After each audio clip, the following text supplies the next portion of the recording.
Iowa. From high school to international wrestling, on the mat and beyond, this is the Potentially Dangerous Podcast with the guys from IAwrestle. If you're a fighter, you like a fight. If you're an American, you like a fight. If you're an Iowa Hawkeye, you know you're going to get a fight. Subscribe to our podcast on iTunes and all your podcast-friendly apps. And follow us on social media platforms at IAwrestle. Time to strap it up and get to the show.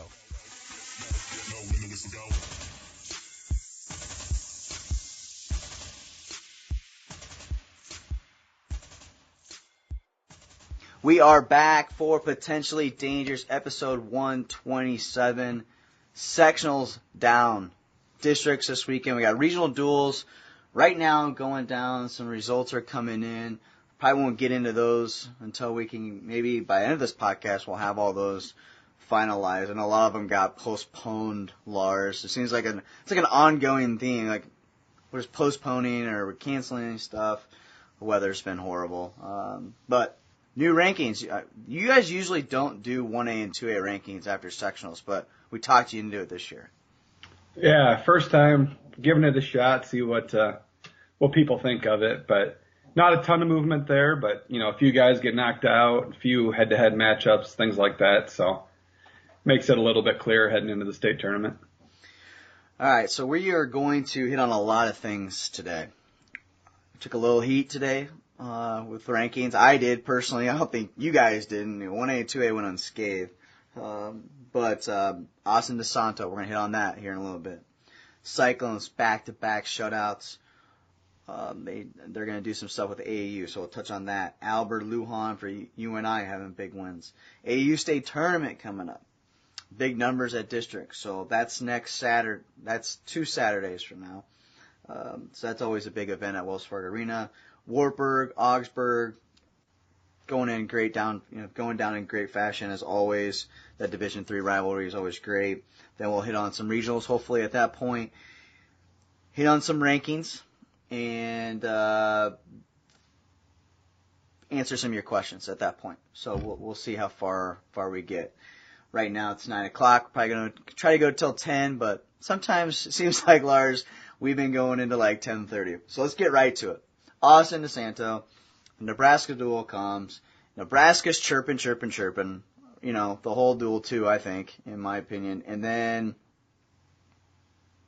DeSanto lifts all the way across, carries him clear across the mat, gives the thumb up.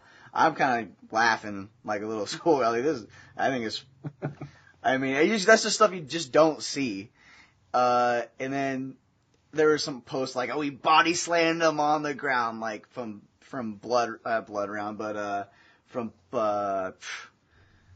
Barstool Sports, like body slammed into them. Like, come on, like that's just over exaggerated media. But anyway, so he slams him, and then today it's announced that he is getting held out against Maryland, which means nothing really, but just the fact that they are going to hold him out or suspend him.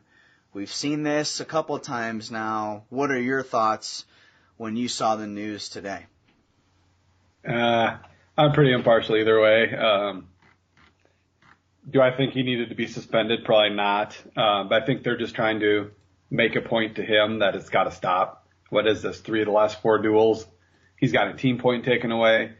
You know, it hasn't mattered, but what if they had Penn State and Ohio State on the schedule and something like this happened? Or what if they're in a tight race at Big Tens or Nationals and he does something to get a team point taken away? I think internally they're just trying to send that message of, we want you to stop the antics.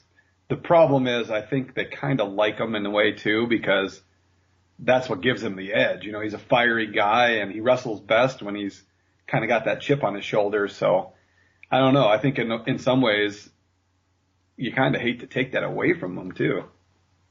Well, he's got confidence, clearly. I think channeling that confidence is probably what they're trying to do right now. I think what happened at the NCAA tournament is really the reason why everyone's just frustrated or they're snowflaking out of being offended and all this other stuff. But no one's offended by anybody else that does this stuff. I feel like it's happening in almost all the duels. we had a coach that came out and said that Anthony Ashnault would score 0 points. And then, Ashnault goes to Chris Ayers, Princeton head coach, puts up the 10, like, out of kind of a disrespect, but at the same time, like, Ayers, called him out too. Like, it's part of, honestly, what I want to see. I've been saying for the last 2-3 years on this podcast, on Takedown Radio, that we need more of that smack talking to get people talking. Like, good and bad, if it bleeds, it leads. That's what's getting some people talking about. We're seeing news outlets share the DeSanto picking him across the mat and dropping him down. Like, people are watching it. They're gonna watch Austin DeSanto every single match now at the Big Tens. They're gonna watch him in the NCAA tournament. Like, it's kind of like Pat Downey. It's like the story you don't want to listen to, but you have to see it because you never know what the hell he's gonna say. So, kind of like Gilman. Like, these are storylines that I don't think DeSanto is trying to write, but he is, and Iowa's trying to kind of tone it down a little bit, which I do respect. Yeah, you need those personalities too. You look at all the major sports, they don't hype, like, say, baseball. Mike Trout's the best player in baseball. He doesn't get the publicity and the love of some of these other guys because he doesn't put himself out there. He doesn't have that personality to, put in the commercials and hype and all that stuff. And that's not what they want. They want the exciting guys. They want people who are going to create some controversy. And, maybe wrestling needs more of that. Johnny Hendricks was a star because in some ways he was controversial and different people. And Gilman, everybody loved watching Gilman interviews because you didn't know what he was going to say. Well, here's your guy. You want a bad guy, you want a villain. Everybody hates Iowa anyway. Here's your guy. Austin DeSanto can be the guy, but you know what? You're going to tune in. You're going to watch him just to see what he does. And right now, all he's doing is winning. So I think it's great for the sport in a lot of ways. Yeah, he could tone it down a little bit. Thumbs up in the middle of a match I've never seen. Yeah. Standing up and, shushing the coaches or the crowd, that's one thing. Having the guy up in the air and gesturing is a little bit different. Not my favorite part of it, but hey, it's pure entertainment. I loved it. He just shown he was in control. And my question is are people only freaking out because he's at Iowa and because of what happened in March? Like, does this happen if he is at Drexel? Yeah, I don't know. And, I don't see people making as big a fuss about, like, Tyler Berger. He was acting up after that match. And I know there's history from, Wrestling Kemmerer and Midlands a couple years ago. There's some history with him and Brands, things like that. Same thing. Iowa wrestles Illinois. Mirren gets upset when he blows that match. And they're over there, rubbing their eyes, making fun of him. You don't hear a lot about it. So obviously there's something to the fact that DeSanto wrestles for Iowa. People love to watch Iowa. People love to hate Iowa. So he gets hyped even more. It goes on more than people like to admit, I think. What do you mean? What exactly? What goes on? Like, what'd you say? Well, like the taunting or the there's more taunting. Always stuff. Smack talk and taunting and different things going on. Not in every duel, but it happens in a lot of duels. But I don't think the fuss gets made over it for a lot of teams or a lot of people. People assume that Iowa's going to do bad things, so they watch it, and every time they do, I feel like they're under a really big microscope. So I wonder what the conversation was like. Like, hey, should we suspend him for Maryland? Like, that duel means nothing, so sure, might as well. Like, it's kind of like with some of these football games. Like, oh, we're gonna make Ohio State coach sit out this many games that mean nothing. Like, for the first quarter of the first quarter of this game. Okay, whatever. Throw him in the fourth quarter. It's just it is what it is. Anyway, so Austin DeSanto gonna have one game. Oh my God, I called it a game. One match suspension. I hate when people call it a game. We're talking about football here. Got confused. Okay, I apologize, everybody. One match suspension. Then he'll be back. Hawkeyes in Nebraska. I think when anybody from Iowa, they beat Nebraska in any sport, people are pumped out about it. But it's Nebraska, so we don't. What is it? People just, I feel like, are kind of already written off this year. I'm already seeing on message board people are talking about 2020, 22. So I feel like Hawkeye fans have already written off this year, which is kind of sad because they still have a lot of great storylines. Could be a lot of things that happen here at the NCAA tournament. Cyclones. Let's move to the Cyclones. So I had a tweet out there that said, there was Iowa State fans that were upset about what Kevin Dresser was doing at Iowa State. And this was like a month ago, 2 months ago, tops. And they were Iowa State fans. They were not Iowa Hawkeye fans. They weren't UNI fans. They were Iowa State fans that were upset with Kevin Dresser was doing. I don't know how you could even think of that. Like, unless Kevin Dresser did something to them, I don't know how you can think. Look, that just is proof that everybody is offended by anything you say on social media or anything. Like, that's crazy. They're top 15. Top 15. They're shooting for 10,000 people next Sunday, in 2 Sundays from now, at their duel, which is just crazy to me. Yeah, I mean, maybe over the last 20 years, you expect Iowa State to be in the top 10. Great. That's where they're headed back to, and that's where they should be. But you look at the recent history, I mean, this is a huge turnaround. We've kind of beat this a little bit over the last few weeks, the same point of, how great this season's been going for them and the trajectory they're on and different things like that, the recruiting they're doing. Obviously, we both think Dresser's doing an outstanding job. But yeah, for anybody to think anything different is just wild to me. I don't care who they were wrestling last weekend. They wrestled 2 Division I teams that pitched 2 shutouts. And they're missing some guys. They're pulling true freshmen out. I mean, they're having to do lots of things that they probably didn't want to do this year, and they're still just cruising. They gave Oklahoma State a decent fight. They gave Iowa a great fight. There's nothing bad to say about what's going on in Ames right now. That was pretty cool to see. Schumacher stepped up, then Mulder stepped up. That's good for recruiting. Absolutely. Yeah, seeing guys like that. Coach saying, "All right, you go out there and get the job done." And Mulder has never been a guy in Iowa that has had huge wins, right? Or he hasn't been in the limelight, or he's not the most popular wrestler in Iowa as far as on the national scene. But he made a freaking statement. That was pretty cool to see. So Iowa State, man, rolling. On that note, so they pushed back their duel in 2 weeks, 2 Sundays after AU State wrestling tournament. They was going to be like at 2 o'clock. They moved it to 5, and we're going to have, if you're at the AU State tournament, don't quote me on this, but it sounds like Dresser and company are going to be in the facilities on Saturday. A lot of the wrestlers are going to be there. We're going to have IAwrestle's going to have some tickets to give away. Possibly all the competitors are going to be able to get to go. So some pretty cool things that are going to be coming down at that event. So I'll be there. Lars, I don't know if are you coming to AU State or not? Yeah, you coaching? It's a bitter subject right now. I'll probably be there doing some coaching.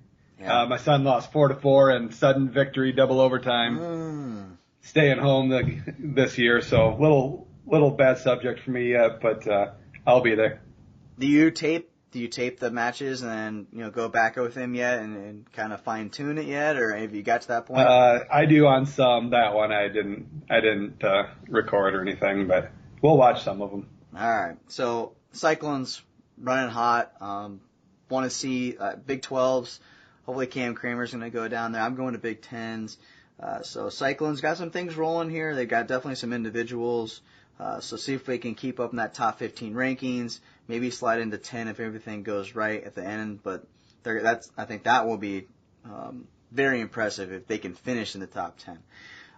Albert and Lujan, Lujan got the Big 12 Wrestler of the Week for UNI. I feel like that's kind of been a name that just has been kind of quiet this year, hasn't it? Hasn't wrestled a ton of matches, has he? He's wrestled quite a bit, but I don't feel like he's had a ton of huge matchups. So he's kind of been, like last year at times, he was a hot name because he won some big matches, and, Taylor Lujan always does it with a little bit of flair. He definitely throws some stuff out there. He's got some of that funk and stuff. So, but, to go into Stillwater and beat Joe Smith, that's just a huge, huge win. It's got to be the biggest of his career so far. It's a top 5 guy. You're going in and beating John Smith's son in Stillwater. Hostile environment. The team's down. I just think that's an enormous win. And then Elber beating Cade Brock. Cade Brock beat Corey Clark 2 years ago, and has had just numerous big wins. This guy's been talked about for years. Everybody seems like Flo always was predicting him to win national titles and all this stuff. And man, Elber is just red hot right now. He just seems to be beating everybody. Goes in and knocks off Brock. Huge win. Max Thompson lost a heartbreaker. Been nice to see him knock off G. Feller. And then the other one, I thought Tyrell Gordon again. We've talked about him as well, being pulled out of red shirt, wrestling as a true freshman here. He had a really good match with Dakota Gear. He's real close, I think, to knocking off some of these guys, but I think he's had a real impressive year too. So, there's a few holes there at UNI, but they still have a chance to score some points come tournament time, I think, with those 5-6 studs. I think Albert is the biggest. We said it before, fresher. The take of he's going to be this guy that comes in and just kind of takes over the program, and then he didn't. It's just it's refreshing to know that finally that hard work is paying off. I think his weight's under control now. I think that's probably the biggest thing from what I've been told is he's really focused on that. So UNI having some big wins. I really want them to have that Panther train. That's kind of when that started, right? In March at the NCAA tournament. If they can get that rolling again, it's gonna be fun to cover UNI wrestling again. So hopefully we do not repeat what happened last year. AAU districts, we won't even go there, Lars. Sounds like it's a sore subject. We'll try to have some coverage of that leading up to the state tournament. We'll have brackets, obviously, the week after the state tournament.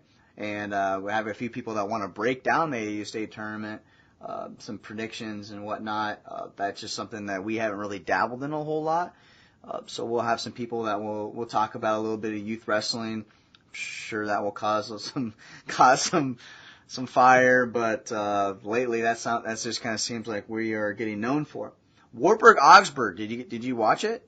You guys are. I didn't get a chance to watch it, but I was kind of following along on Twitter. I was at practice and doing some other stuff, but I was trying to follow along as much as I could. And man, what a duel! There were some crazy matchups. Rathbun lost a rematch of the national finals last year, and Party was like, oh no, Wartburg's probably in a little bit of trouble. Kiner had already lost a close match, so they're getting down. Fritz goes and wins a big match, and then Cross Canone. So 2 national champs. Canone bumped up to 57 this year, goes in, knocks off Epps, kind of turns the duel back around. And it comes down to heavyweight, 15-15, and they win it on match points. So it doesn't get any more exciting than that, but I think the cool thing about this is this has always been such a great rivalry, and everybody talks about Battle of the Bergs and all that. Wartburg's won 8 in a row. To beat Augsburg 8 years in a row is pretty crazy. They created this traveling trophy, 5 years ago? Yeah, the belt. The belt. Yeah, it's never left Waverly. Yeah. You know what I mean? Other than to go with the team to the duel and right back to Waverly. So pretty cool accomplishment. I think some people wondered, Wartburg lost a few guys. Maybe they're a little bit down this year, but, they just continue to roll, and they're staying right at the top, and hopefully they can, keep it going through March. It's crazy to see, that consistency. It's just, you can't can't put it any way. Like it's literally it's unbelievable when people throw that term out there loosely, like, oh, unbelievable. Like it is though. Like and kind of Grandview too. Like just to be so consistent year in year out. Because I believe Wartburg didn't have. They lost it.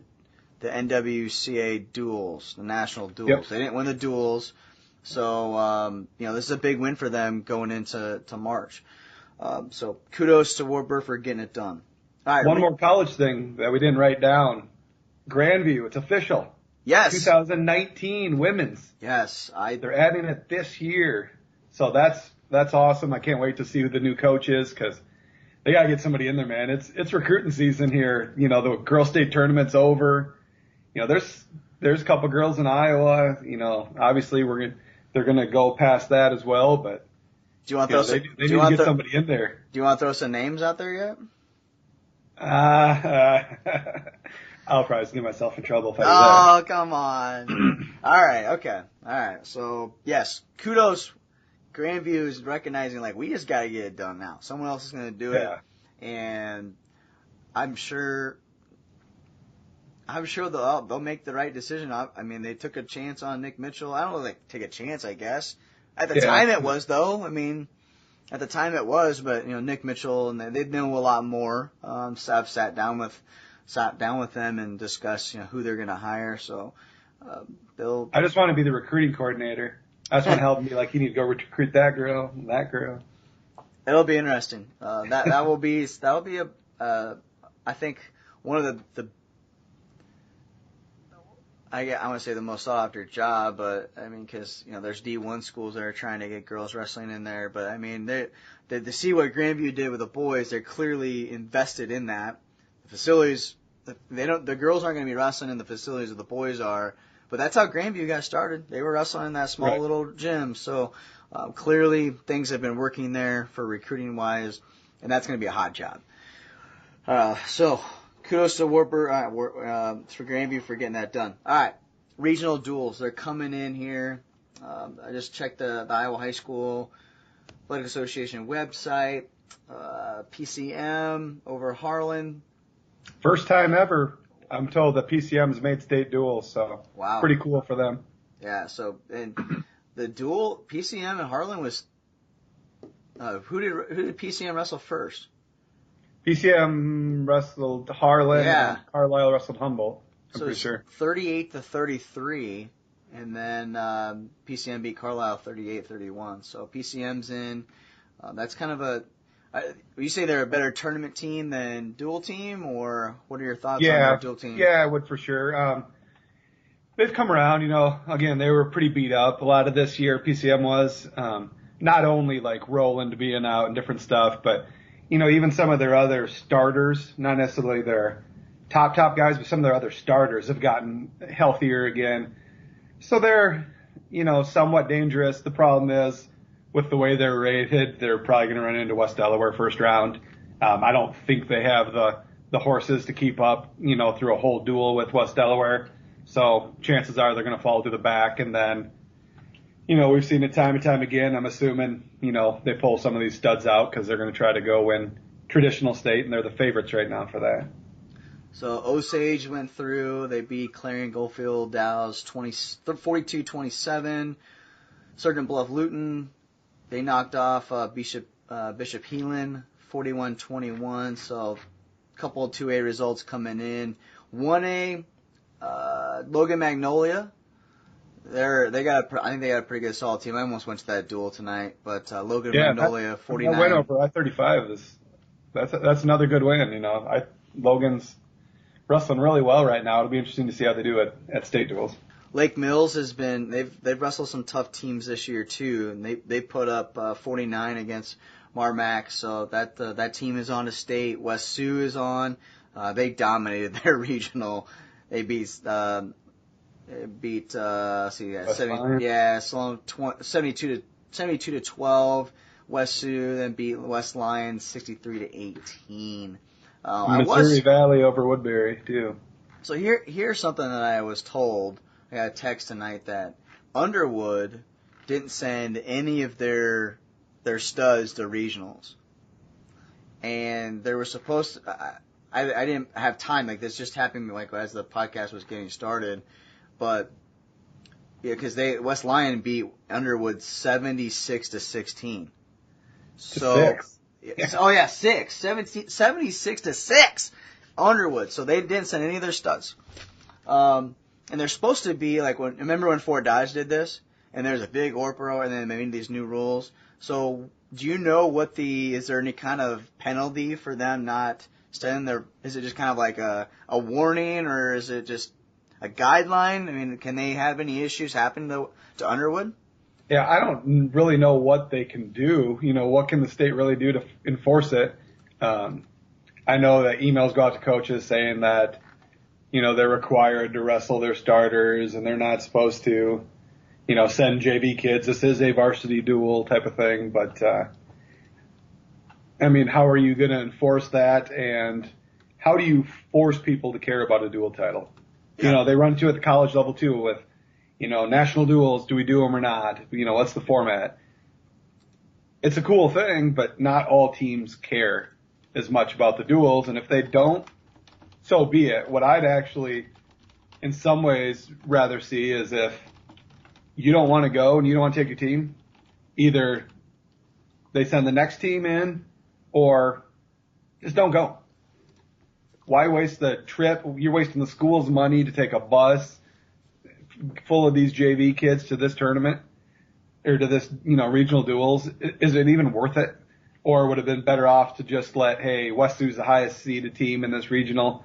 We're just going to let them sit out this first duel and deal with it. Do you like regional duels the way it's set up for 1A and 2A?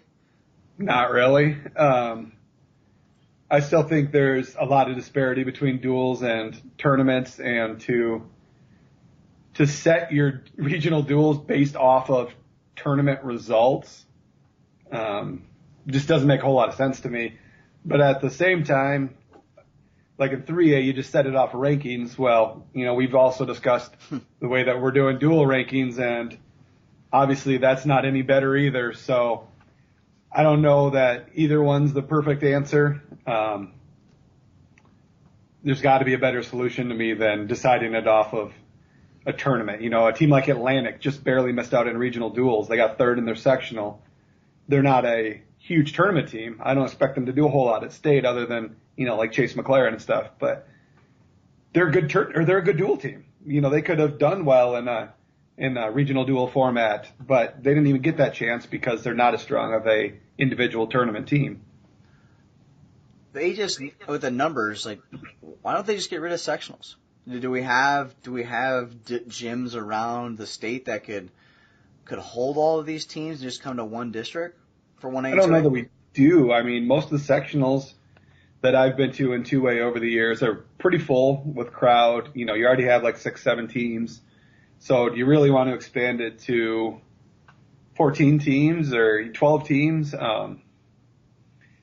I don't know. You see, for instance, around this area, River Valley Conference has 14 teams for a conference tournament, but I don't feel like quite as many fans come out for that.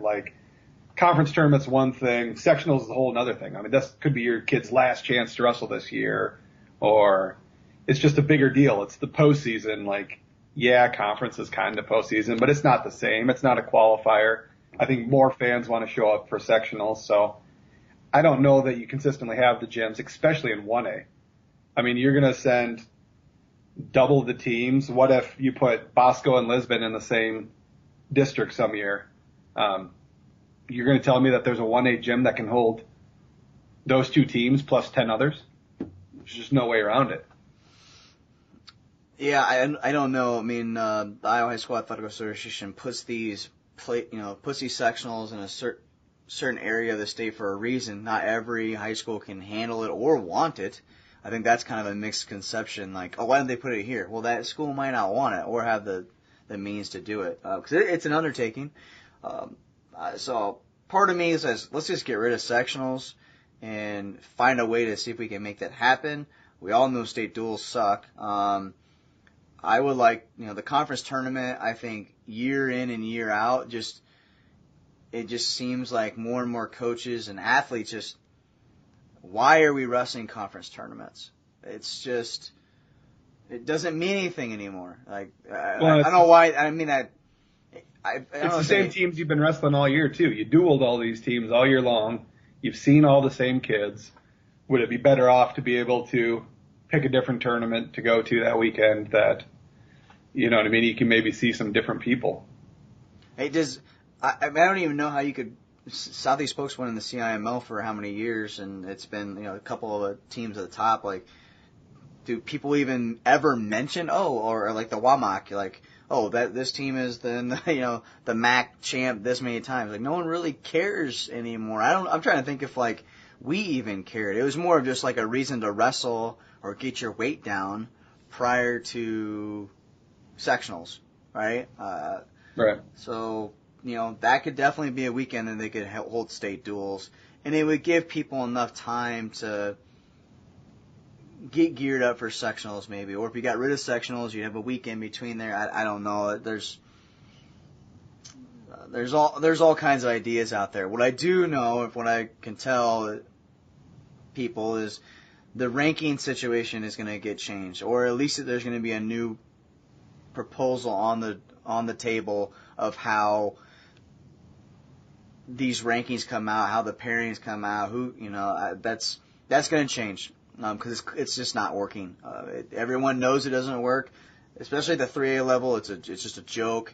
So that is going to change. So that's good. So let's get to rankings. Let's get to your rankings. We don't have shares on. I might try to call him when you're kind of going through these, so we can maybe get him on. Hopefully we can try to get him on. So I'll try to do that. But so 2A, brand new rankings, not a whole lot of change though for you. What am I unless I'm missing something, I guess. Yeah, not a ton. I mean, like 106, there was some shakeup. There was a couple of really good districts, different things. A couple kids got knocked out. So there's a couple new in at 9 and 10, but nothing major. 160 was probably the most interesting weight to do, the most controversial in some ways, if one of them was.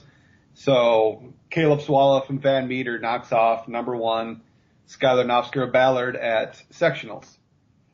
They both get through. That was probably really the only real thing that got questioned today was I left Nofsker at number 1. How do you leave Nofsker at number 1 when he just lost? That's a tough one. It was something you really had to think about. I discussed it with you and a couple other people as well of, where can I put him? So that's his first loss of the year. Everybody else has losses. He has a head-to-head win over number 2 Cummings. So you're going to bump him down for losing to a ranked kid when he already has wins over, the other people that are right behind him. And then same thing, Swalla bumped up a couple spots, but he's already lost to number 6 McCune. He's lost to number 4 Williams. So how far can I bump them up? Like, there's always style matchups. Nofsker is fighting some injury. There's other things that come into play as well. I would have had a tough time putting Nofsker behind Cummings in a lot of ways. So, it's a tricky weight, but I really got to consider the entire season. And I still thought that Nofsker's resume overall, I left him at number 1. I mean, like, this is when it's towards the end of the year where you're kind of like, do you do rank to make it a ranking, or is it a prediction? Since this is your last one, you almost kind of have to make it a prediction. Even though, like, you can, like, with 3A, we'll get into that here in a little bit, but, like, I know I can, like, you probably know you can explain some things of why you did what, but at the end of the day, like, once the brackets come out, you can make completely different predictions and rankings, I guess. I mean, our predictions at that point will be the rankings. It's hard. It's hard towards the end of the year. There's no right scenario. Right. Yeah. And I could do predictions all the way out and it would look different than this. I mean, these aren't necessarily my predictions. We'll pick finalists before the tournament. We'll do that stuff like we always do. And it's not all going to be 1 versus 2. This isn't necessarily always the guy that I think is going to win it. But over the course of the year, this is a guy that I think deserves to be ranked number one for, whether it be the best wins, the head-to-head matchups, the, no bad losses. I mean, there's so many different things that come into play. And just, I think the overall resume makes this guy the most deserving to be number one. Does that mean I automatically think he's going to win state? Not at all.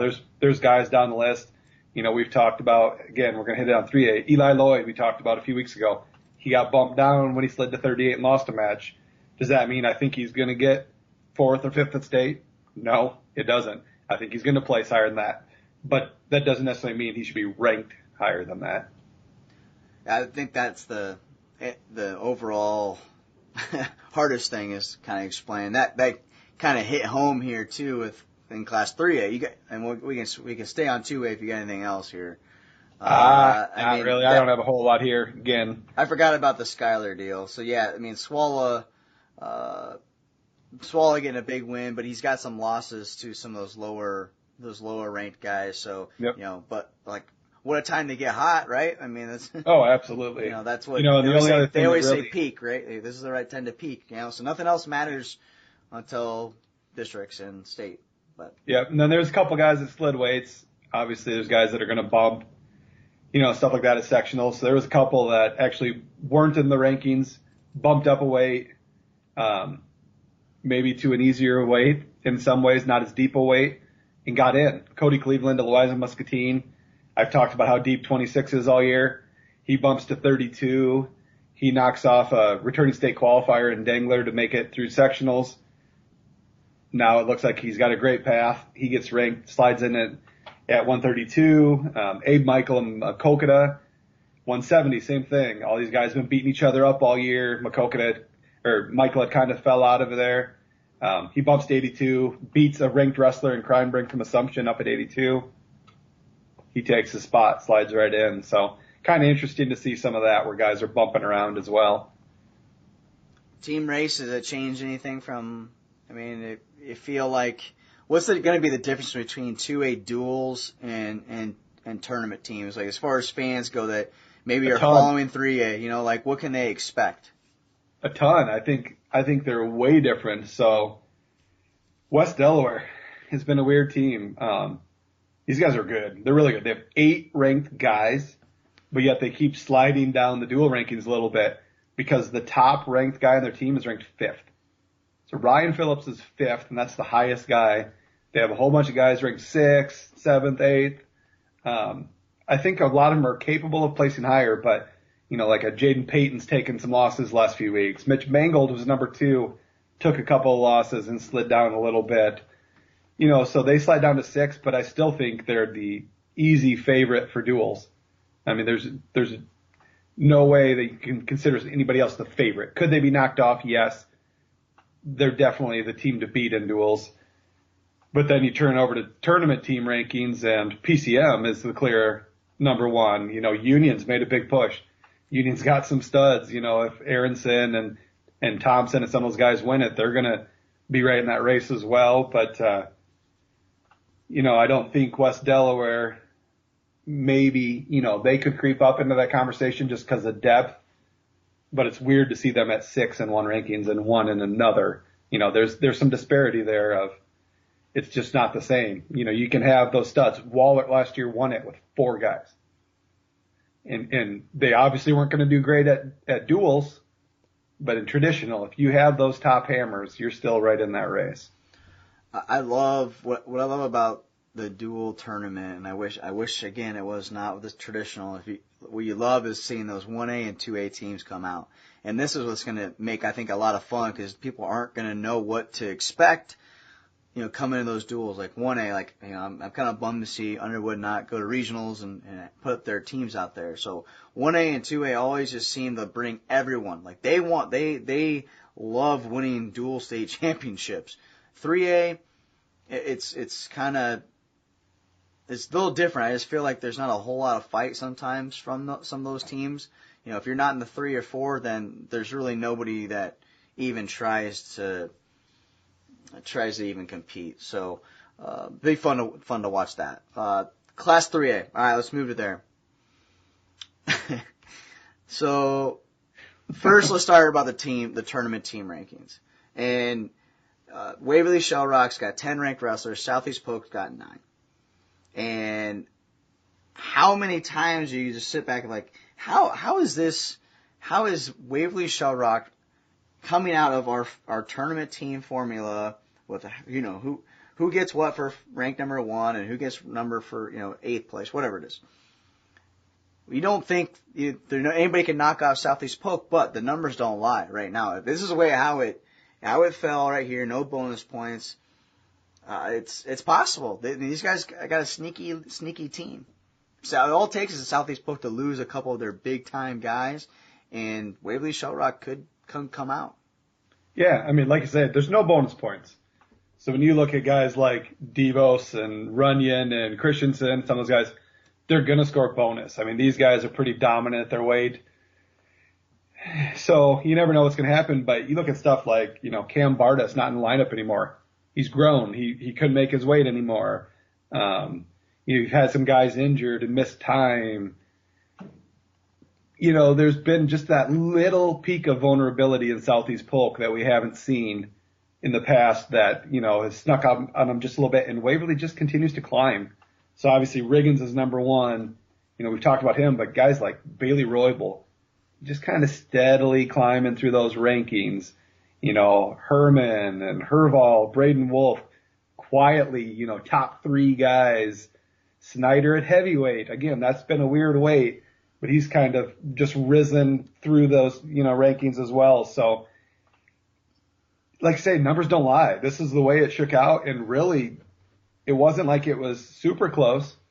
No. I mean, they had, by the numbers, Waverly had a decent lead over Southeast Polk when you don't count bonus points. Well, we did it 2 different ways, right? Two different ways, 2 different scenarios, and it was like 26 points. 20 to 30 some points, and that's a difference. But again, bonus points, DeVos is going to get bonus. Christian's going to get a bonus. And Waverly Shell Rock's going to get a bonus too. But those number 1 ranked guys are going to, but if they don't, you could, Waverly Shell Rock could be going, yes, and it'd be definitely a possibility. So they're feeling dangerous today. Oh boy, here we go. All right, yes. I kind of wanted to go through these rankings because we didn't get new 3A rankings last week. So 106, CIML, Stahlbaum from Johnston, Pins Cowell, Rhodes is in there. Jace Rhodes, I was really excited to see him, but Trevor Anderson is on another level. Definitely impressed me. I saw Trevor I've seen him at Battle Waterloo. I've seen him 3 times now, and he has got extreme confidence, and so does Riggins. Has got experience. One thing that just worries about me about Riggins is maybe, those 4 days, that Wednesday, Thursday, Friday, Saturday weigh-in, where, Ankeny, they can sit Anderson, but they're gonna want Riggins for state duels on Wednesday, so that's what we could see there. So Trevor Anderson, I think, is definitely trending upward. So 106 will be fun. 113, obviously Ayala is there. Harmison, Southeast Polk, got beat by Christensen. I think that was, Southeast Polk just didn't have a very good CIML. They still won.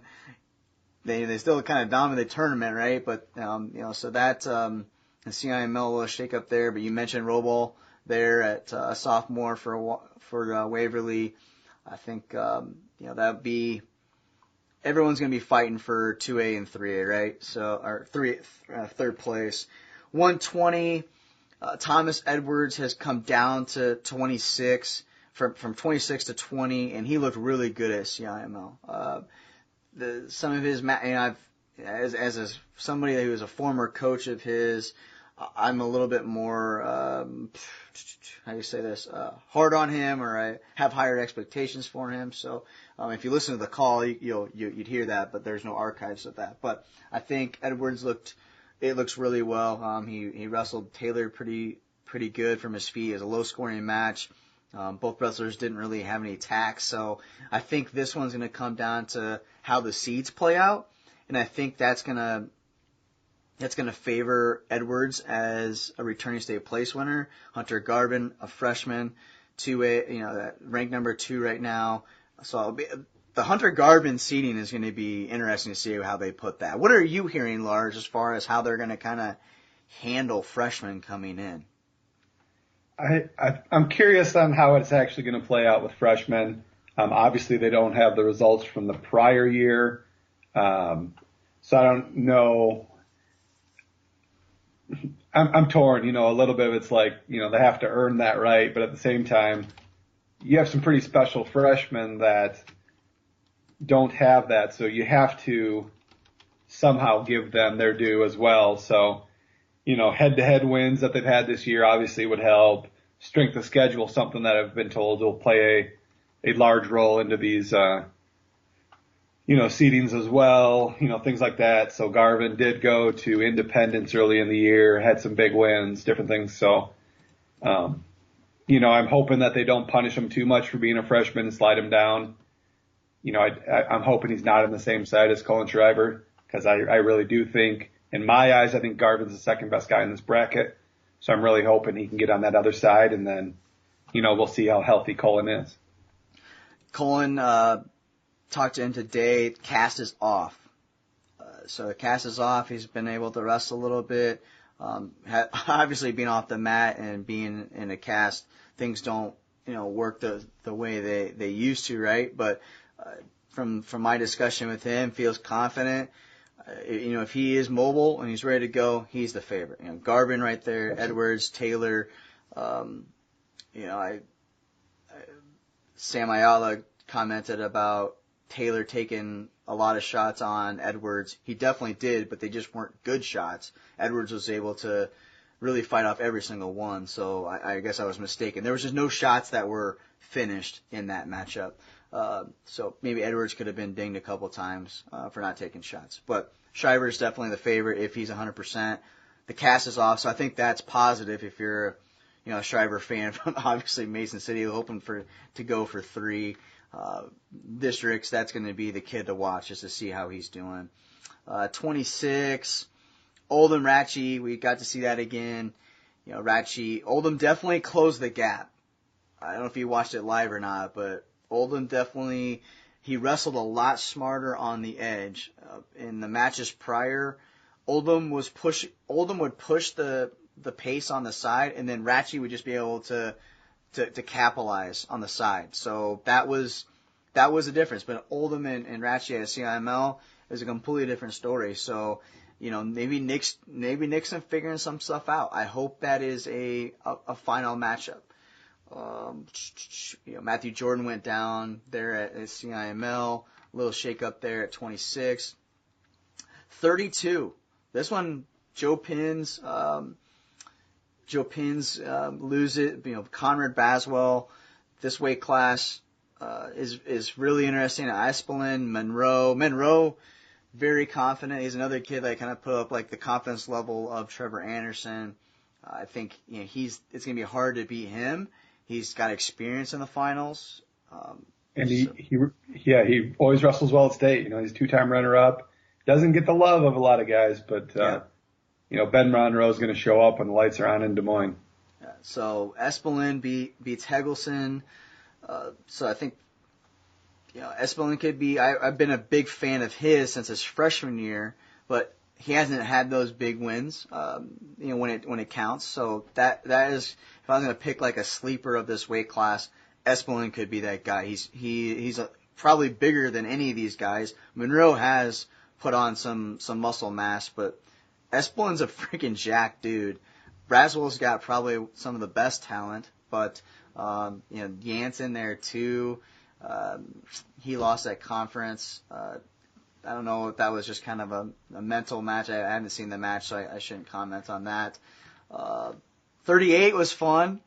You see that yet? Man, Eli, I like it. Yeah, I actually think it's probably right.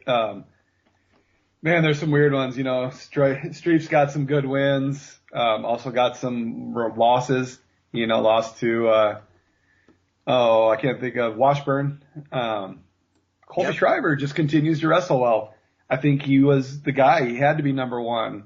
I think Eli Lloyd, again, we talked about him a little bit ago. He's in that mix. He's definitely capable of winning this weight, but he's got that loss to Anderson, still kind of sitting there, not as many results at 138. So he's kind of hiding back in the weeds as well. But really, I think those top 6, 7 guys are all, pretty capable of making a run in this weight. It's not a big gap between any of them. Shriver, I watched him a couple of times this year, and he has the confidence that he didn't have in the past. And I think that's kind of just transitioned from his summer wrestling, which has been great to see. Wins over Anderson and Ross. So CIML just popped him up there.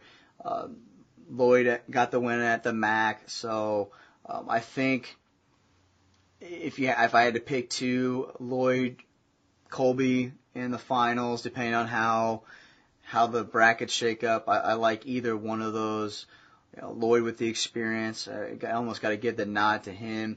Marshawn, that was a weird match for Southeast Polk there.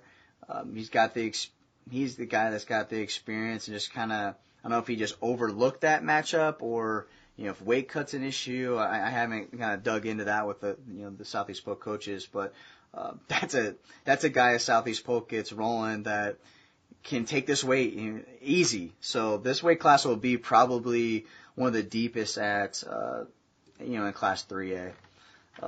Moving on, 45. Got to see Dentis. He's wrestled one match all season.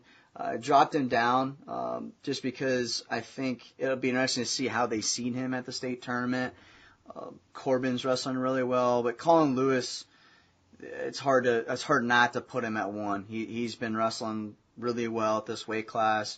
It's not a deep weight class. Consistent. Yeah, it's not a deep weight class, but Colin Lewis, I think, deserves a number 1 ranking going into districts here in the state wrestling tournament. 52, Owen Towers he had a big win over Moss. Those two have kind of been going back from from little kids. That was a heated thing at CIML. Dad's freaking out. So that was interesting there. But Runyon's going to run this one through. So you're going to have big bonus points from Runyon, and then at 60 with DeVos. Kind of big news here. Sean Brown, he's going to be done for the postseason due to injury. Talked to Coach today. So he'll be done. Unfortunately for Lincoln, it sucks. That kid that we've seen wrestle in the past, and we're just kind of waiting to have his time, and we thought this might be the year that he can get high up on the stand. So sad news for him. Yeah, definitely sad news there. I think part of the story at 52 and 60 is, Southeast Polk's probably going to run these pretty well.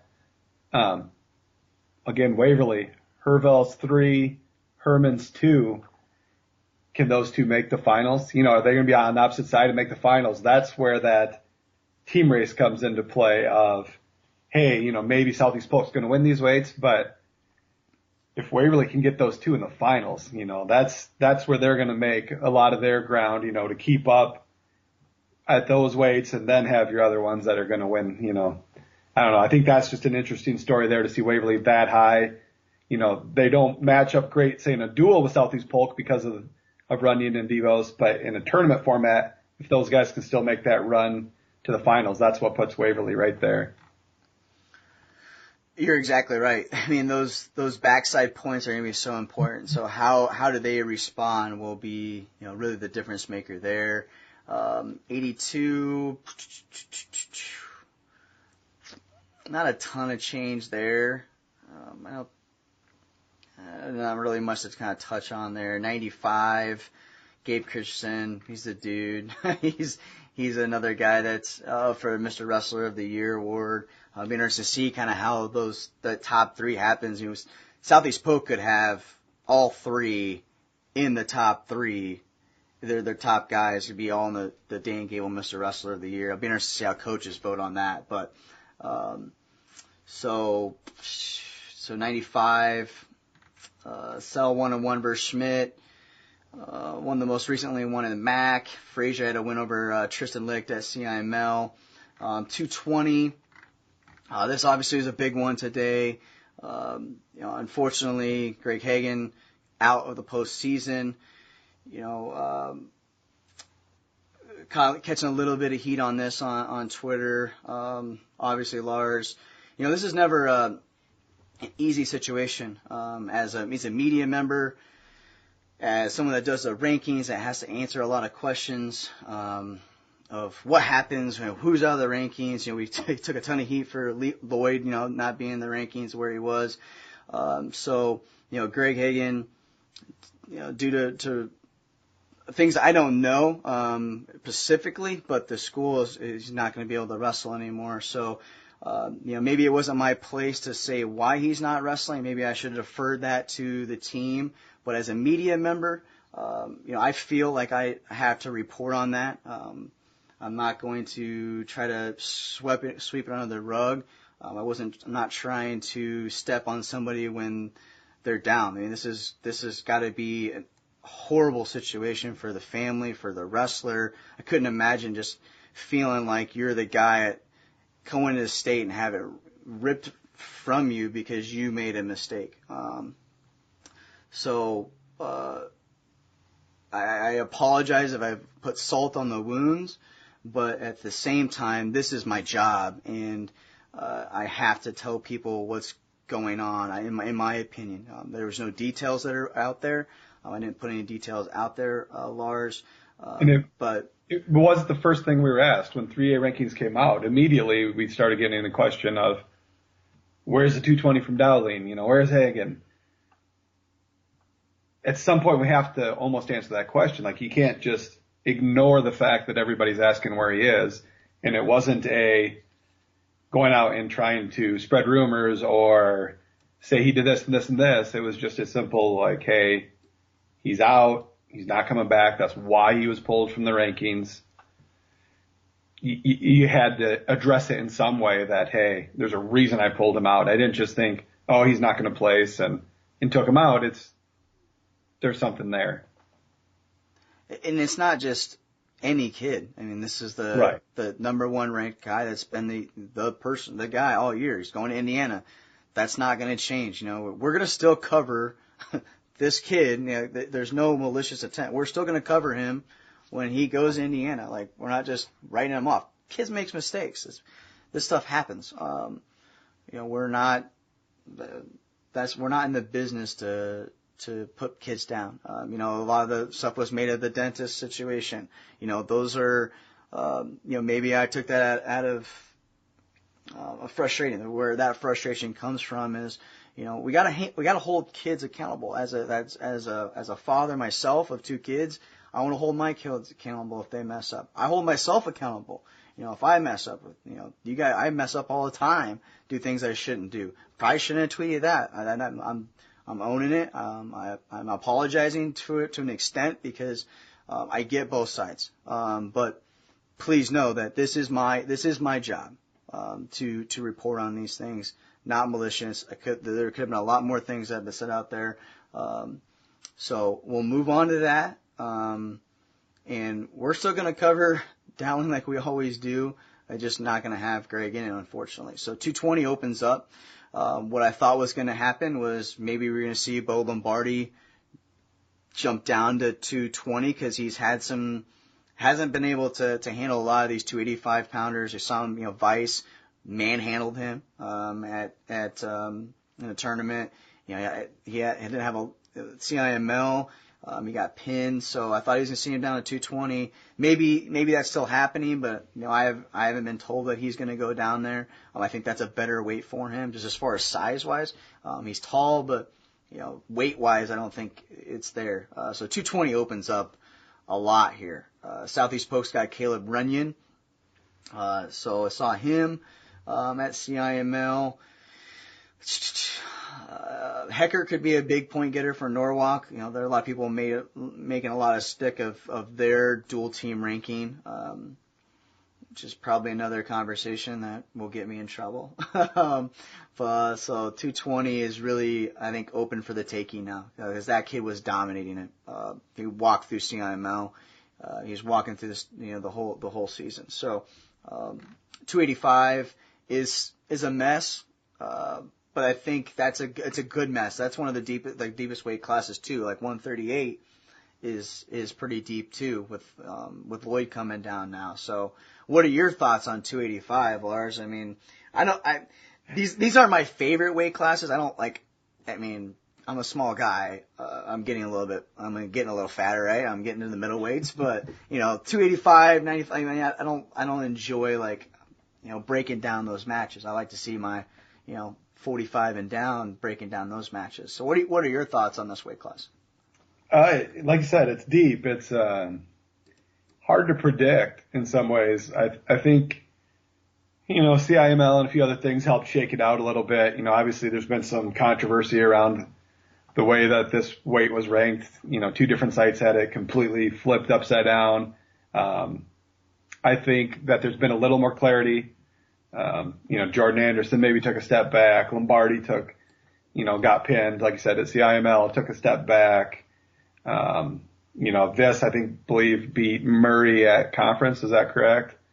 And some different stuff. So some of these guys have, proven, Vice now has a few more good wins to climb. Snyder's just, again, steady. He's that Waverly, just consistent, steady, climbing up. Same thing. He's at number 2. He's a guy that could win it for Waverly in that team race, but in this weight, he's also a guy that could get 6th. That's a huge difference as well in team points. Maybe the fact that he wasn't in the CIML helped a lot of these Waverly guys. I don't know. It'll be interesting. I think this will be a fun way to see people's predictions. We do our state predictions, our finals predictions, and a lot of times there's a ton of overlap of who we think is going to be in the finals. Obviously shares gets a little wild from time to time, but, I could see everybody having completely different, finals at 285 and 3A, and that's fun. Yeah, that's one thing. Again, we go back to predictions and rankings and kind of how that goes down. So I thought that we were going to hear from Southeast Polk today, but maybe they just really understand how tournament team rankings work. So kudos to them. I think that's part of it, and I think part of it is it's probably hanging in their wrestling room. Southeast Polk's just one of those teams that's going to kind of take it, and I'm sure Christensen is using it as a little bit of motivation today. Maybe some of their guys even thought in a way that they were the team to beat, and they still maybe are, but they're not untouchable. I think a lot of people in the state just thought Southeast Polk, nobody can take them, and maybe they won't. Maybe nobody will beat them, but I think it just shows that there is some opportunity. There are other teams that are really good. Waverly's not going to take a back seat. Waverly's a really good team. Are they going to beat Southeast Polk? I don't know, but the door's open. So I think this gives Southeast Polk that extra motivation they need to train for these next 2 weeks and make sure that they get that job done. I think one thing to note too with the rankings, as far as kind of how we have to do our jobs, is the CIML tournament is loaded, and Waverly Shell Rocks, their conference tournament, they didn't have to go through a tough quarters, a tough semis, a tough finals like some of these people do in CIML. I'm not trying to knock that conference, but that's my conference, man. To compare the two, it's you really can't compare them. Right. Apparently I'm offending everybody today, so I almost kind of I'm towing a line. But let's be real. CIML conference is loaded, so there's some losses that happen there that have to be affected by rankings. I think it all gets shook out, but you're right. I think Waverly Shell Rock has an opportunity to take them out if things go the right way. If they can get hot from maybe the duels. It'd be interesting to see how they handle the state duels. How Whitcomb decides who to wrestle, who not to wrestle. if they save some of those kids for traditional, or if they go after them for dual state championship. I don't know. Both teams. Does this open the door for Southeast Polk to do the same thing? Maybe it's more of a, hey, we got to watch what we're doing. We're not untouchable. Maybe at times they're going to rest some guys in duels too. I don't know. We'll find out what's really important because both teams have some good team. I mean, I got to sit down and kind of see how they all match up, but that will be fun. Just to kind of get people's reactions there. So a couple questions here from fans here on Facebook. So I appreciate you guys always, and girls listening in. We've been doing this now for a couple weeks live on Facebook every, at 9 o'clock. I want to do this next week, Lars, because we'll likely, we'll have brackets at that point. We'll have seeds at that time. I hope. I don't know how that's all going to work, but we'll be able to break down seeds for the first time ever. So I feel like we cannot have a show next week. And we'll be able to break those down kind of live of who we can hopefully we'll have them ahead of time so we can kind of make our predictions. So that'll be fun. But you can always, look at our podcast on all your podcast friendly apps. Just search Potentially Dangerous. It pops up on YouTube too, so you can check it out that way. Questions came in. Districts, yes, are this weekend for all classes. 1A, 2A, 3A, and it's just crazy to think about like how this used to work. Districts would happen, then we want to find out what's the formula and break that down. But we don't get to do that this year. That was one of my favorite things. Jesse Sundell from Ogden is like a freaking genius, and he would always have the brackets figured out before anybody else, and that was just kind of a part of a tradition that we had at Ogden. We don't get that anymore. It's kind of sad. I mean, even sitting by the computer. How many years in a row have we sat by computers, refreshing, just waiting for them to come out so we could post them right away, and everybody comes home from districts and it's what's the draw, and I think a little bit of that's lost. You're still going to want to see the bracket, still going to want to see where you fell. But I think those top kids are going to be a lot more confident that they're not worried about the brackets. It's not a matter of, I'm number 2. Did I get number 3 because he lost at a district? No, you're not going to have that. You're not going to get one of the top 5 guys in that first round. We're going to spread these guys out a little bit. Maybe there's a question of hey, did I get a 3 seed instead of a 4 seed so I can avoid number 1? But some of that luster and that, just waiting. It was like freaking Christmas Day for us to wait for those brackets. In some ways that's gone. Regional duels. So we got some of them that moved in. I haven't seen any. Just I look at the website right now, see if there's any other results that popped in on the Iowa High School Athletic Association website. But let's get to some of these real quick. We'll go for another 20 minutes here or so, see what other questions we get coming in. Roger Higgins, wouldn't New Hampton and Cresco beat most CIML teams? Well, I would think so. They'd beat As some. a freshman grad, I'm assuming that they're the best team in the state. All right, so regional duels that are going to be going down that I think are interesting. Ankeny Centennial's got a really good team. Man, Jay Groth has done a heck of a job putting a program together. Ankeny Hawks, they've got a heck of a team too. So think of the depth if they were together. I hope that doesn't happen to Waukee, those two teams together would be, Ankeny could be a hell of a team right now. Kind of crazy to think about. I should probably put that together. How they would match up if they were in the one. Yeah. I guess I haven't even thought about that yet. So that one. Prairie Western Dubuque's an interesting one to me. Not that those are your top teams, but I think that's a good duel. I think even City High and Prairie could. I don't know if City High's got quite the depth to keep up in a duel, but I think just that whole regional's going to be entertaining. Yeah, Western Dubuque, Cedar Rapids Prairie, that's in Western Dubuque. That'll be a fun one. Southeast Polk, Ankeny, The East, that's not, nothing there.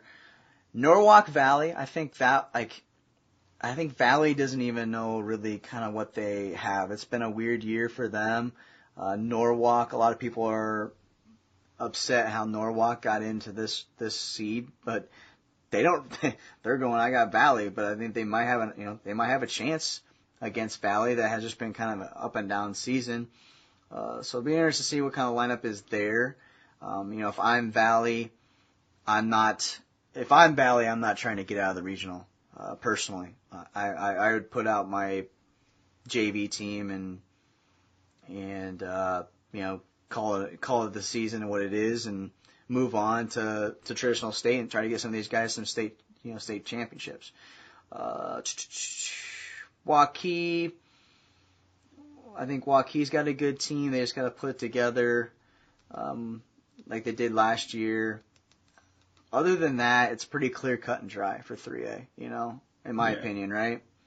Yeah, I mean, like Hempstead's a good dual team, but they're heading to Waverly. I just don't think they got much shot there unless Waverly decides to sit some guys. Yeah. So those are going down tomorrow night, 6:00. We've got those up on the website. They're obviously on the Iowa High School Athletic Association, so you can go there.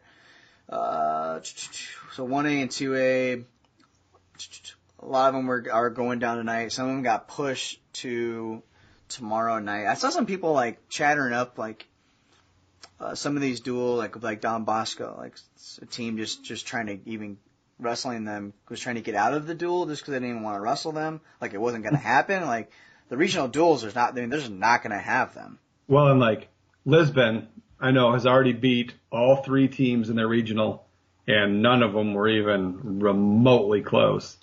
So it's kind of like, how excited can these teams really be about going to regional duels? Like going in knowing that it would take a miracle basically to get out of there. Is it really that big of an honor? Do these teams really want to be there at this point? I don't know, but it'll be interesting. But yeah, I think there's a couple pretty good duels in 2A tomorrow night. Union and Crestwood. I think it's a really fun one. That was one of those seedings that was really weird, or one of the matchups. Crestwood beat Osage this year, who already just got into state duels, beat New Hampton this year, who got a really, really nice favorable draw at regionals. He's probably going to get to state duels. And then they send Crestwood down to Union. That's a tough matchup, but I think that's a fun duel. We'll see how it plays out. I think Crestwood would have to wrestle pretty well to win it, but I wouldn't rule them out either. So I think that's a really fun one. And then Assumption, you talked about what happened. Do some teams not want to host, can't host because of other events, what it is, but Assumption was a highly rated dual team. They aren't a host. They travel over to Williamsburg. Williamsburg's sneaky. They're hasn't been like a ranked team tournament-wise this year, but they had a few ranked kids. But, they just keep plugging along, I don't know. That's just a program that's consistently just tough all the way through. Not the top dogs, but they're just tough. But I would think Assumption goes in there and wins, but that's not out of the realm of possibility for Williamsburg to sneak up on some people either. And I don't think none of the duels are streamed from what I've seen. No. There probably some radio or whatnot. It's just not feasible for us to do that. So regional duels gonna wrap up tomorrow night. Let's end here with Mr. Wrestler because it ends tonight. So if 10:00, we get some votes in here tonight. Mr. and Mrs. Wrestler of the Year right now. The top 3 vote getters get through. Is that right? No. Okay, I thought you were dead serious there. So right now, everyone's looking to have get one extra vote towards the committee. Allie Gerbach has got 66,788 votes. Tatum Parks got 5,874. Chloe Clemens has got 4,327. And then Olivia Diggins got 2,339. So this is a three horse race here. If Tatum Park can, call some friends up, and get up there, she might be able to have a shot. Clemens is probably out as far as the fan vote goes, but I know you obviously the rankings as far as Miss Wrestler of the Year. Those top 3 all-state champs are in the war at West Gym. Do you think those are our top three? How it kind of lays out here when it comes to the award ceremony? Yeah, I'd be pretty surprised if it wasn't those 3. To me, they just stand out as the clear-cut favorites for the top 3. I don't always envy the committee having to make those votes for the top number 1, though, to give the award. I think all 3 girls are pretty deserving there, but yeah, I'd be pretty surprised if it wasn't those 3. All right, so that's going to be dropping here. I'm not sure how we're going to announce that yet. Usually we announce it the week of the state wrestling tournament. So obviously the fan vote will be done tomorrow, but we as far as announcing the top 3, we probably won't do that till next week. Class 1A right now. Let's see what the vote's at live here. Gabe Pauly's got 3,518 votes. Happel with 2,936. Kimball 2,077. So Happel, people get on there and vote. IAwrestle.com. It's tagged at the top of it. Happel could pop in there a little bit as far as fan votes go. And the part of this is popularity. Who people they know. So that's what I think it's fun about, is who can bring, who's got the most fans. Total of almost 14,000 votes that were done in Class 1A. I think who do you think's who's in your top 3? Yeah, that's an interesting one. You put Happel and Seabrook as teammates. It'd be interesting to see what coaches think.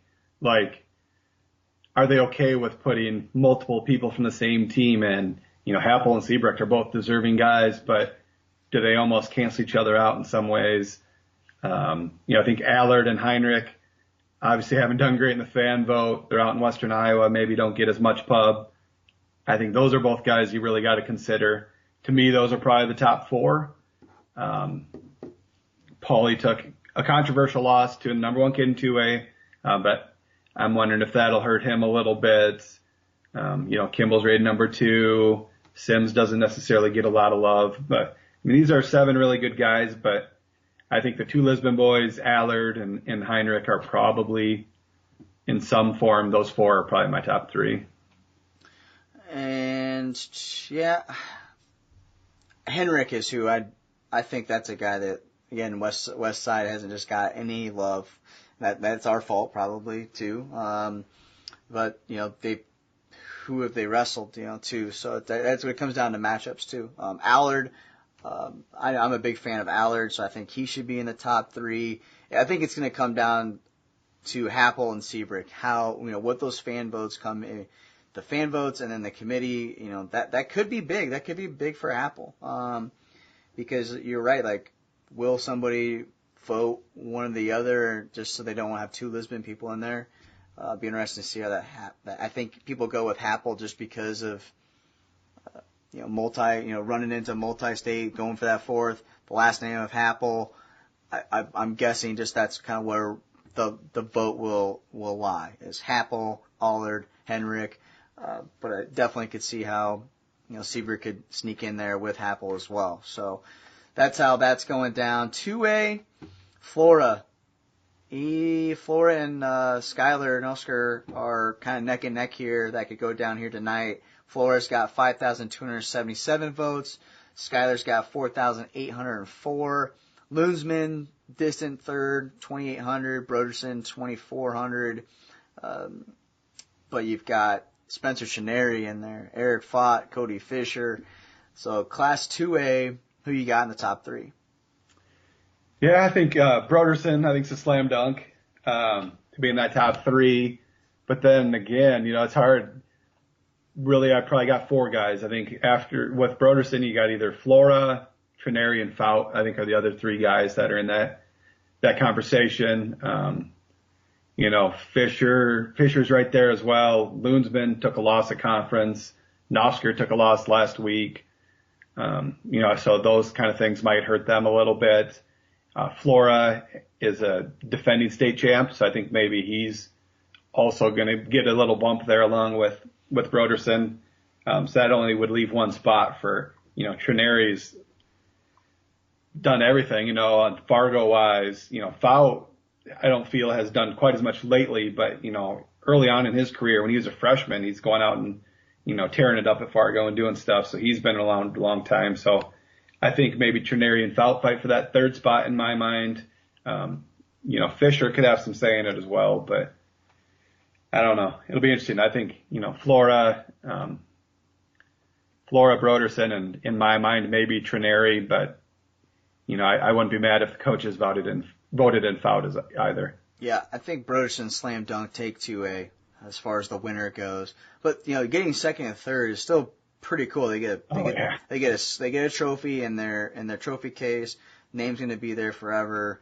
So, I know second and third sucks, but, you're talking about Julian Broderson, who's, obviously a big name.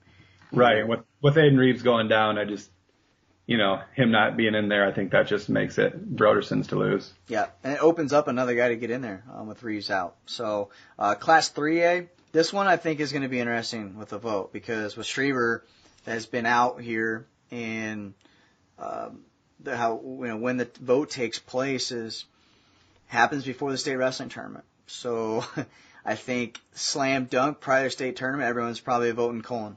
But the fact that he has got some, possible, he broke his leg. So, I think people are going to maybe say, well, we don't want to vote somebody in that might not even wrestle a state tournament, unfortunately. But how could you not go with him, right? I think, Lars. But this 3A is, again, like DeVos, Runyon, you could see, Gabe Christian, he's not in the top 7, but that's another, 3 guys. They've got 3 guys that could be very well in this top 7. Nick Oldham, I think those losses to Ratchie, put him out of it. So Ratchie, he could be in there if he takes the title there, but that's an interesting one too. Like Ratchie, not only has he been number 1 and having a great year, he's in a great weight. But does his loss to Happel at the beginning of the year play something into it? You know what I mean? Like, this is such a high level award that I think it's just like splitting hairs for these coaches to try to decide on 3. I'm having a tough time, and all the ones we've talked about, 2A, I have 4 guys or 5 guys. Like, how do you really narrow it down? And, one loss could come into play. Drake Ayala, to me, is a slam dunk to make the top 3. Whether he wins it or not, I think Drake Ayala's got to be in the top 3. Shriver's going to be an interesting one just to see how coaches vote on that. Like you said, with the injury, DeVos, you think one of the Southeast Polk guys is going to get in. Is it Runyon? Is it Devos? Maybe it's both. I don't know. Again, we've talked about that. Are they going to kind of fight against each other a little bit on votes? So be interesting to see how that shakes out. I would think, like I said, Oldham probably doesn't have much shot at the top 3. Maybe Zach takes a little bit of a backseat as well. But those other 5 guys are, it's a real interesting conversation. Yeah, the Schriever situation is what everything I think is going to kind of throw this off a little bit. Even me, kind of torn too. So I'll never forget, Ethan Anderson. He won the Mr. Wrestler, ended up not winning the state championship. I don't think that was bittersweet for him. I think because it almost like that was kind of salt in the wounds because he was a shoe-in. I would say a shoe-in, but he was supposed to win a state title that year. So you want the Mr. Wrestler of the Year award to go to likely a state champion, right? Maybe it's a matter of figuring out when we vote, but to knock around the trophies and the event and not get it into freestyle season is very difficult to do. Of how Fairway and Body Armor's position this is. They bring in, if you're not familiar, they feed each wrestler that gets voted in gets to bring a table of family members, and they feed them. And Gable comes up and talks, and Ironside's there, and some other coaches I'm sure will be there this year. But it's pretty It's a pretty cool experience if you haven't been there. I'm not sure if it's open to public or not, but we'll be there, of course. So thanks to everyone that has voted. Again, another year of just strong votes. We learn more about the voting process. Does it have an impact on it? In my opinion, it gets people talking about the award. Does it change who wins? No. We had some controversy of, some people that got in the top, won the fan vote, but didn't get in, go to the next round. So, I think after this year, now we've got 2 years under our belts. Myself and Fairway will kind of look back at it and figure out what we need to do. Do we get rid of one of the top 15 and just go straight to top 7? So we'll get that figured out. But at the end of the day, coaches vote on it. The fan vote is more or less just to get people talking about it throughout the year. So that's all I've got, Lars. We went an hour and a half. We will be back. Do you got anything else? I don't think so. Just excited for the next 2 weeks. Okay. State championships, districts this weekend. We're going to have a slew of people. We've got people that are going to be in the stands that can't get in with media credentials. We're going to be at the Iowa Hall of Pride Thursday. People that have been asking me about gear. Thursday morning from 6 to 10 a.m. Might hang around until like 11 a.m. We will have gear at the Iowa Hall of Pride. There's a pancake breakfast there. Come check us out. Chris's Cake's going to be there, dominating breakfast. You can't get breakfast food inside the Wells Fargo Arena, so why not swing in there, grab some breakfast. Nowhere else around the arena can you get that, and it goes to a good cause. You're supporting the Iowa Hall of Pride. That's just they're telling the history of our sport. If you go into the Iowa Hall of Pride, you've never been there, wrestling is boom. First thing, it's one of the biggest parts of the Iowa Hall of Pride, and it's really important that we preserve that history. And it's got history from last year to prior, all the way back, and it's interactive. It's pretty cool to come in there and see that. But again, you can get our gear there. I've got joggers.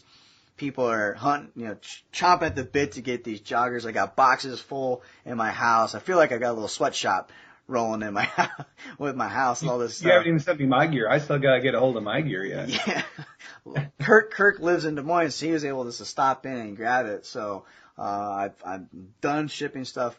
Gotta come get it. Iowa Hall of Pride. I've got gray hats, camo hats. I got all kinds of stuff that you can wear. Girls joggers. So appreciate everybody that supports IAwrestle. If you offended, I won't go down there. Anyways, so if you got any questions, any gripes, hit me up on Twitter. Happy to talk to you. Private messages works the best. If you want to keep that way, my cell phone number's on the website. Reach out to me. Happy to have a conversation with anybody. That's why I'm going to pride myself on being open and honest, and nothing's getting swept under the rug. Whether I mess up or you mess up, we can talk about it. So for another episode of Potentially Dangerous, everybody IAwrestle, thanks for the support. The season is almost complete. I'm kind of sad, but we'll bring you the War at West Gym, so we'll get a little bit more taste of Iowa high school wrestling after that. For everybody, thanks for listening. Next time, we'll see you here Tuesday night, 9 p.m. We'll have brackets ready for you, breaking it down. Lars, Tony Hager, right here for you on IAwrestle Potentially Dangerous.